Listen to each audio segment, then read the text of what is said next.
I've been a lot of things in my life. I've been an artist. I've been a salesman. I used to do reptile shows for kids' birthday parties and nature centers. I was a paranormal investigator, and I was a stand-up comedian for 15 years. Now, I'm the only full-time professional forager in Chicago.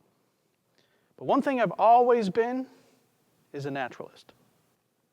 From the time I could walk, I was fascinated with the natural world. I would go out in my yard and find bugs to play with. I would go to the nature park, nature center near my home in Skokie, Illinois, and I would catch frogs and turtles while my brother went fishing. And I was always fascinated with these things. When I went to summer camp at that same nature center, one of the counselors introduced me to the joys of chewing on wild grapevines and eating mulberries right off the tree. And right around that same time, my mother taught me how to cook, and I really enjoyed that as well. And when I realized you could eat things you find in nature, it was this combination of elements that blew my mind, and it became this lifelong obsession of mine. A few years later, a friend of mine's mother gave me Peterson's Field Guide to Edible Wild Plants of North America, and that basically changed my life. And it became this lifelong obsession of mine to learn more. Now, 2020 has been a harrowing year, to say the very least. We've seen the exacerbation of climate change causing wildfires and droughts and massive crop failures. And of course, we had a deadly pandemic that has been sweeping across our nation, causing everything from supply chain shortages that we saw with the toilet paper to even food shortages with factories and things shutting down.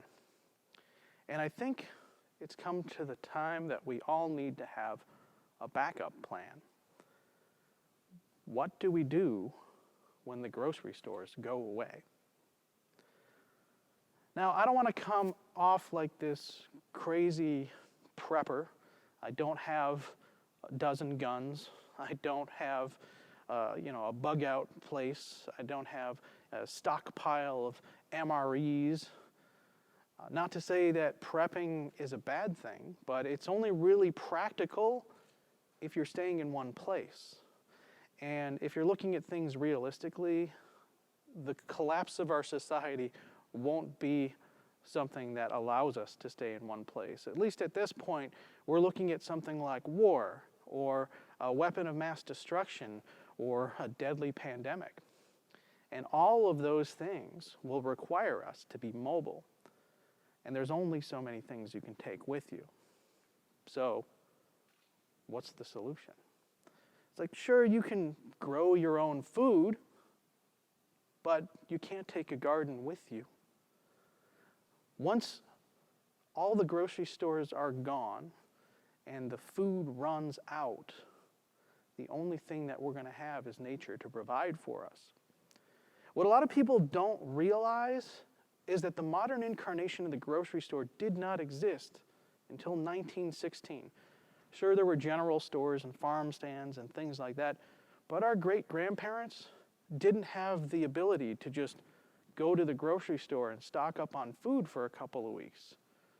They had to go anywhere they could find the food. If you wanted to bake a pie, you had to go to 3 or 4 different places to get the ingredients you needed. And the thing is that they had to get what they could, when they could, where they could. There was no choices. It's not like we're going to have, a pot pie tonight. We're not going to have meatloaf tonight. They just had to go and get whatever was available, and that's what they ate. We don't realize how spoiled we are by our modern society. And when all those things go away, most people won't know what to do. So I encourage everyone to learn at least 5 or 10 edible or medicinal wild plants that are right around you, or mushrooms, or any edible or medicinal wild thing you can find. Because the thing is that just knowing 5 or 10 things can be the difference between life and death. Because when civilization collapses, if it does, you're going to have to survive somehow. And if you have a family group or roommates or friends that you would probably likely have to stay with when this happens, if each of those people learns 5 or 10 things, and you know 5 or 10 things, and you guys can all share that knowledge, it gives you a pretty good catalog of things that can be the difference between life and death. So, now,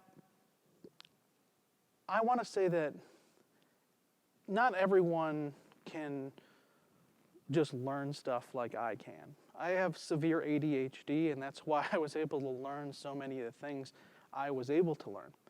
But a lot of people are like, well, I don't know how to learn about plants. I don't know how to learn about mushrooms. I'm afraid I'm going to kill myself if I screw up.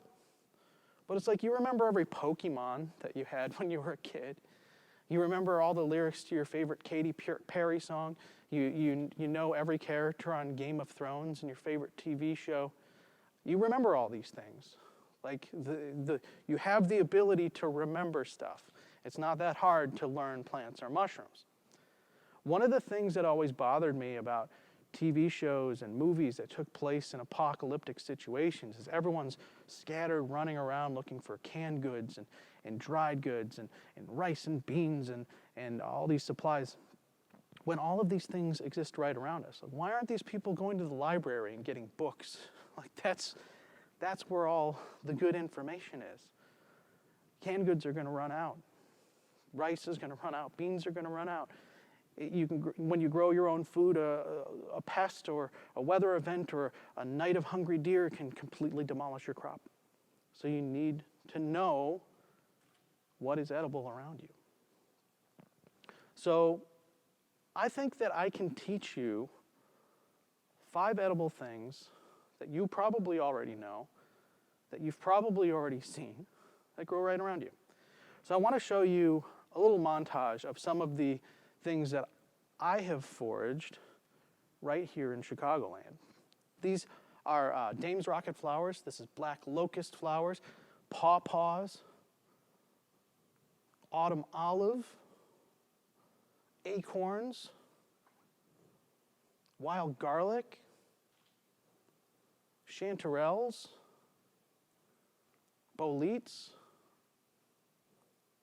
wood bluets, wildflowers, ramps and pheasantback mushrooms, spruce shoots, bergamot,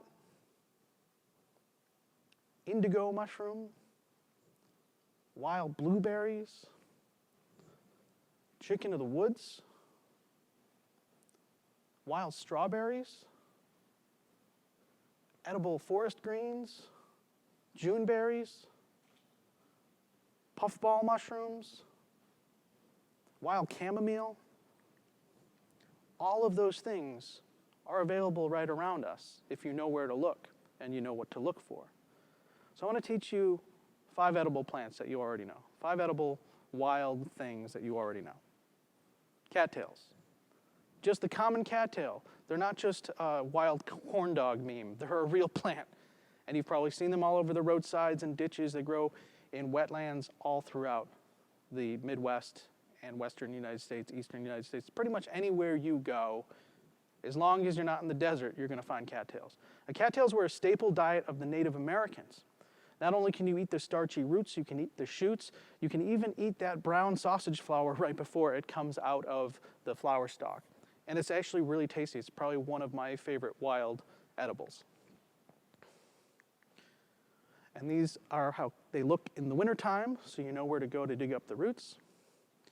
Another one is daylilies. Now, daylilies you can find just about anywhere in the United States. They're one of the most common landscaping plants, and they grow in roadside ditches. And you can eat the roots of this plant, and you can dig those up year-round if you know where they grow. You can eat the flower stalks before they harden off. You can eat the shoots, you can eat the flowers and the buds, and they're actually quite tasty. Now, some people can have an allergic reaction to them, so it's better to have a little bit at first to see how your body reacts. But they are very nutritious and very good food. This plant is amazing. If you've ever had to weed a lawn, you've probably dug up hundreds of these plants. This is called common plantain. And there's many different varieties of plantain, and they all have the same properties. Now this plant is not only edible as a green, it's actually an okra-like thickener for soups and stews, but the Native Americans used this plant as medicine. They actually called it white man's footprint because it followed the settlers wherever they went. Now when you mash this plant up into a poultice, what they would do is they would chew it up and turn it into a paste. It is a cure-all for any kind of skin condition you could possibly have. Cuts, burns, bruises, scrapes, wasp stings, bee stings, mosquito bites. I got stung by wasps a couple of times this summer, and there's so much plantain around that I was able to chew up a leaf almost immediately and slap it on there, and it makes the pain go away almost instantly. It's amazing stuff. And next up is aggregate berries. Now aggregate berries are like your blackberries, your mulberries, your raspberries. Any berry that looks like a raspberry or a blackberry is edible. You don't even need to know what kind of berry it is. As long as it's growing on a thorny plant or a woody plant, it is edible, as long as it looks like this. And finally, hen of the woods mushroom. Hen of the woods mushroom, if you've ever been on a golf course or a fall walk, you've probably seen these mushrooms. They're pretty amazing. They grow right on the side of big old oak trees.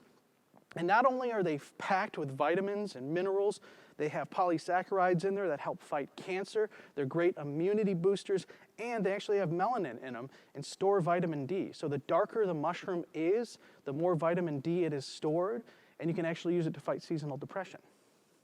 So that's just 5 of the things that you've probably already seen that you now know are edible. The fact of the matter is that no matter how much you prepare, no matter how many canned goods you store, or MREs, or buckets of snake oil salesman survival food, or bullets or guns you have, all of those things will run out eventually. The only thing that won't run out is knowledge. Thank you for coming to my TED Talk.